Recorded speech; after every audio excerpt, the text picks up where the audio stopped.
So, what I want to talk to you today, or rather the question I want to ask, at what point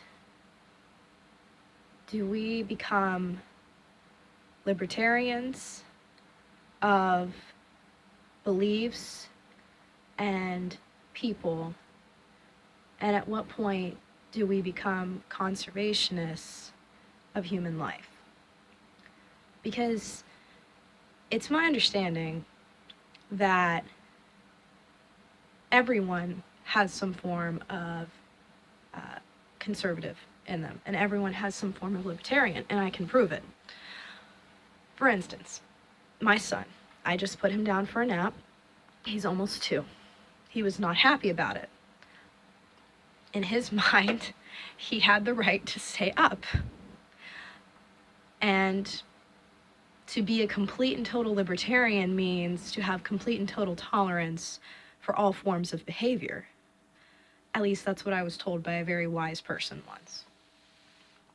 So, anyone's belief system, anyone's thoughts or actions, to be a true liberal, you have to have 100% tolerance for anything anyone else on this planet is going to do.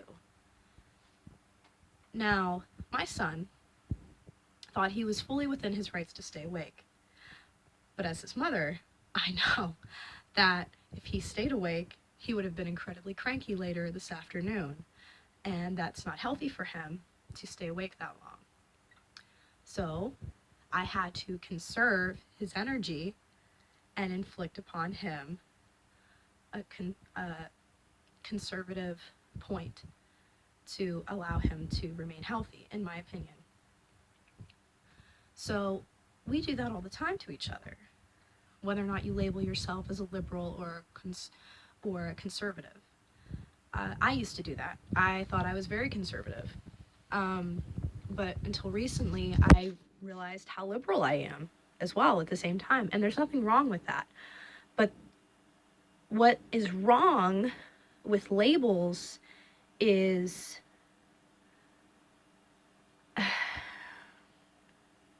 well, see, I can't even go that far.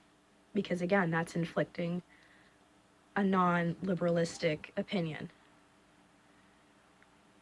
The idea is that throughout centuries, people have been inflicting their own beliefs on other people, whether those have been liberal or conservative, starting from the time of Cain and Abel.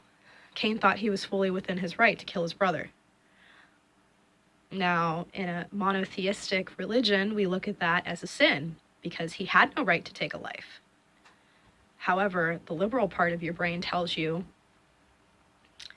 Cain was fully within his right to believe that he could have taken a life. Same thing with the witch hunts, the Crusades. Look at the mess that caused. Even as recently as 9/11,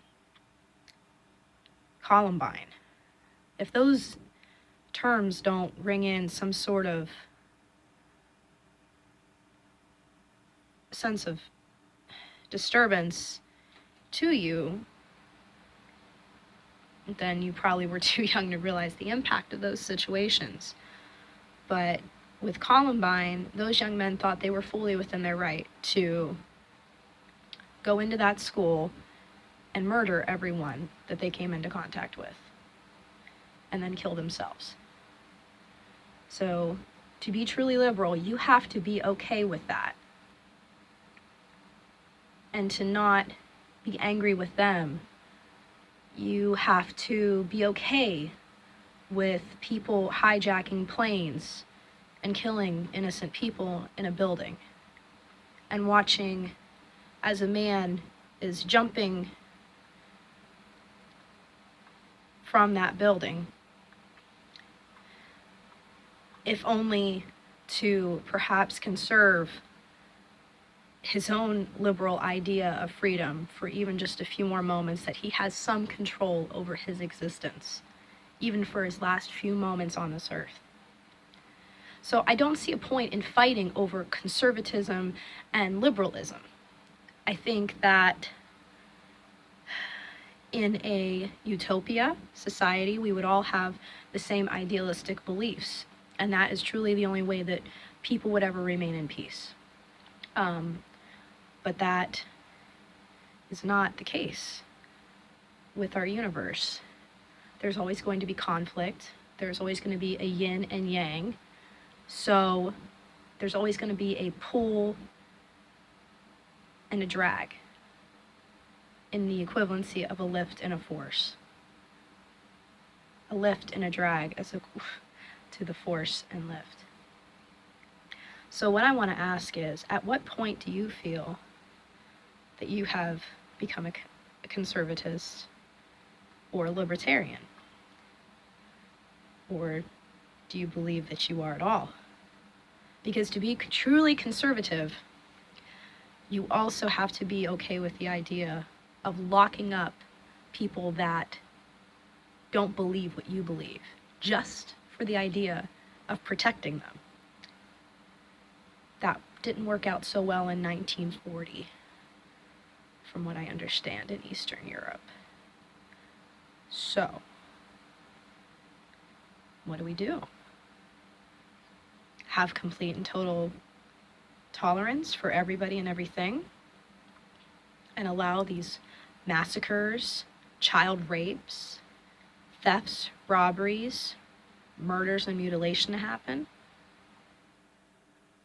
Because if you go from one extreme to another on the liberal scale or the conservative scale,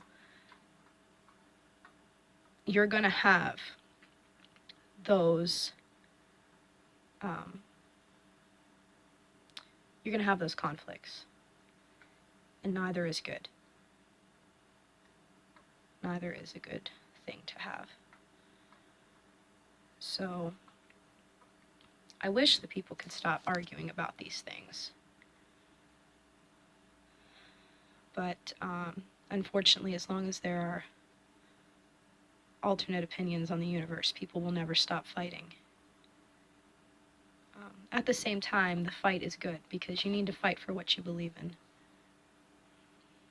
Again, most people in the conservative and liberal field would agree with both of those things, that you should always fight for what you believe is true. So is that what we are truly doing? Is that at the end of the day all that we really end up doing, is fighting for what we believe? Is that the ultimate truth? So I don't know. What do you guys think?